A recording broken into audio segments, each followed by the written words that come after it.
নবুয়তের শুরু থেকেই নবীজির ওপর অমানবিক অত্যাচার শুরু হয়। রসূল সাল্লাল্লাহু আলাইহি ওয়াসাল্লাম ধীরে ধীরে ইসলামের দাওয়াত দিলেও অনেকের কাছে তা কষ্টের এক অস্বস্তিকর সত্যের মতো মনে হতো। তখন কুরাইশগণ সহ্য করতে পারল না। কেবল কুরাইশ নয়, পুরো আরব যেন একসাথে জড়ো হয়ে দাঁড়াল নবীজির বিরোধিতায়। কাল পর্যন্ত যে মানুষটি আল আমিন নামে পরিচিত, সৎ ও নির্ভীক, আজ তাকেই বানানো হলো শত্রু।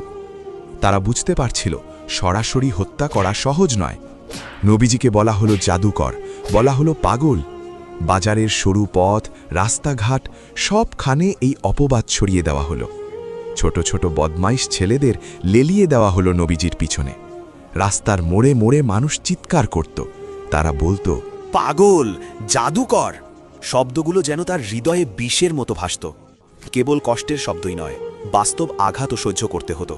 কখনো তার পবিত্র শরীরে পাথর ছোড়া হতো, কখনো চলার পথে কাঁটা বিছিয়ে দেওয়া হতো, কখনো কেউ নাপাকি ছুঁড়ে মারত।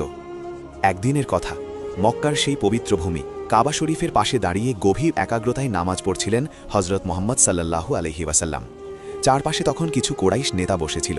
তাদের চোখে ছিল বিদ্বেষ, মনে ছিল কঠোরতা। তাদের মধ্যেই ছিল আবু জাহেল, ইসলামের এক বড় শত্রু। তারা নিজেদের মধ্যে ফিসফিস করে কথা বলছিল, যেন কোনো ভয়ঙ্কর পরিকল্পনা করছে। একসময় তাদের একজন বলল, আজ এমন কিছু করব যা সে কখনো ভুলতে পারবে না। ঠিক তখনই আরেকজন বলল, আজ একটি উট জবাই হয়েছে, তার নাড়ি ভুড়ি পড়ে আছে, সাহস থাকলে সেটা এনে তার ওপর ফেলে দাও। এই কথায় যেন আগুনে ঘি পড়ল। আবু জাহেল সঙ্গে সঙ্গে কয়েকজনকে নিয়ে ছুটে গেল। তারা উটের নোংরা নাড়ি ভুড়ি টেনে আনলো।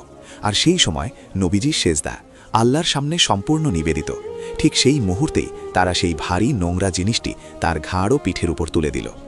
ওজন এতটাই বেশি ছিল যে তিনি সহজে মাথা তুলতে পারছিলেন না। চারপাশে দাঁড়িয়ে থাকা কাফেররা হো হো করে হাসতে লাগল।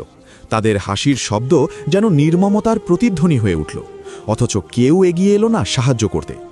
এই সংবাদ পৌঁছালো তার ছোট কন্যা হজরত ফাতেমা রাদিয়াল্লাহু তাআলা আনহার কাছে। তখনও তিনি ছোট্ট মেয়ে। তিনি দৌড়ে এলেন, চোখ ভরা অশ্রু নিয়ে বাবার পিঠ থেকে সেই নোংরা নাড়িভুড়ি সরাতে লাগলেন। ময়লা সরিয়ে তিনি কুরাইশদের দিকে তাকালেন। তার চোখে ছিল কষ্ট আর রাগের মিশ্র অনুভূতি। কাপা কণ্ঠে বললেন, তোমরা কেমন মানুষ? আল্লাহর বান্দার সাথে এমন আচরণ কেউ করে? তারপর হজরত মুহাম্মদ সাল্লাল্লাহু আলাইহি ওয়াসাল্লাম ধীরে ধীরে সেজদা থেকে মাথা তুললেন। মুখে কোনো রাগ নেই, কোনো প্রতিশোধের কথা নেই। তিনি আকাশের দিকে তাকালেন, চোখে ছিল গভীর ধৈর্য। আর তারপর তিনি তাদের জন্যই দোয়া করলেন, হেদায়েতের দোয়া। কিন্তু এত অত্যাচার, এত কষ্টের দৃশ্য দেখার পরও যখন কুরাইশরা লক্ষ্য করল আরবের মানুষ একে একে